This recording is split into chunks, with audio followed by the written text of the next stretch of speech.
This was an unprecedented response to an unprecedented moment. Who knew that it would provide such an incredible opportunity to protect children from the next health emergency?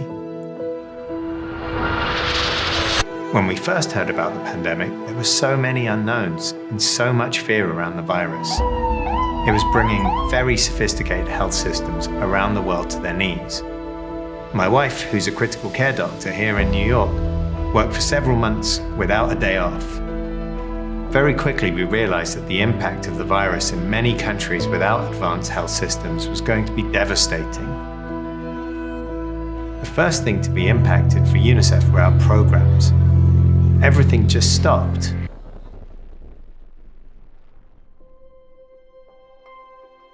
Lockdowns shut down planned vaccination campaigns for diseases like measles and polio. Schools around the world closed, and we watched in horror as health systems everywhere just buckled. And then, vaccines finally arrived, and the world placed so much hope on them as the only way out of the pandemic.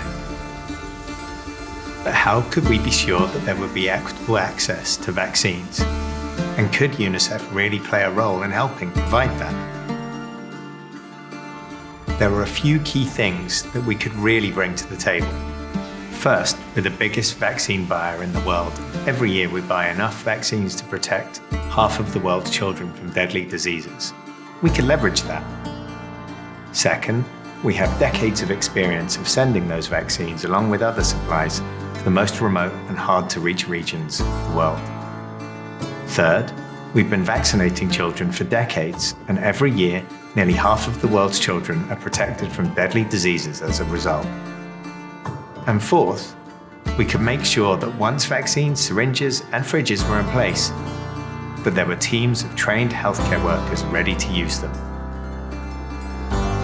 Once we realized that, we understood that this was something we could do, should do, and would do really well. A response like this needed several things. Cold storage facilities to keep temperature-sensitive products potent, personal protective equipment to keep frontline workers safe, strong, dynamic communication strategies to tackle disinformation and misinformation. Crucially, it needs a huge amount of trust, support, and funding from our donors to make it happen. And together we did it. We stood together to deliver, through COVAX, almost 2 billion COVID vaccine doses to 146 countries.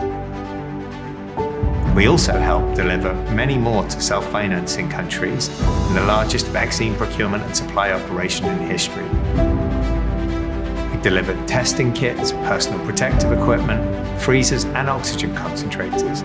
We delivered, installed, and rehabilitated oxygen production plants in several countries around the world, creating local production capacity.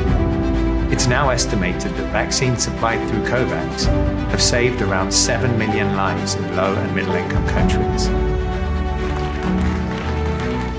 Through our response, we've been able to strengthen health systems incredibly quickly. We built stronger cold chains and supply chains, making it possible to deliver other vaccines and medications for the likes of measles, polio, and TB. We developed digital tracking and tracing technologies that will help governments identify and deliver health services in future. In this way, we were able to leapfrog advancements that would have taken us years to develop and roll out. Now, there is a risk that if COVID disappears in people's minds, this work for COVID also dissipates. We're in a race against time, and there's much to be done to catch up on the health losses due to COVID. Estimates show that 23 million fewer children were vaccinated against other diseases because of the COVID pandemic. With both climate change and globalization on the rise, it's only a matter of time before we face another devastating health threat. No one is safe until everyone is safe. Right now, we're halfway up a ladder, and it's much easier to continue to climb higher than when you're at the bottom looking up. Your continued support will ensure that children are protected everywhere and that we're ready to face the next global health crisis. This is a once-in-a-lifetime opportunity. We need to prepare for the next major health crisis Children's lives depend on it. Whole world depends on it.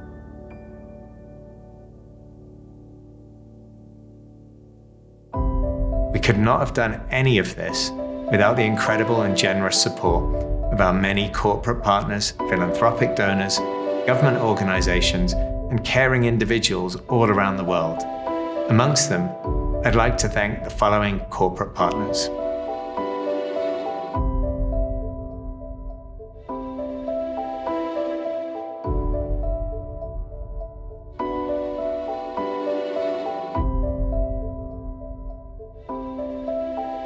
I'd like to thank the following philanthropic donors.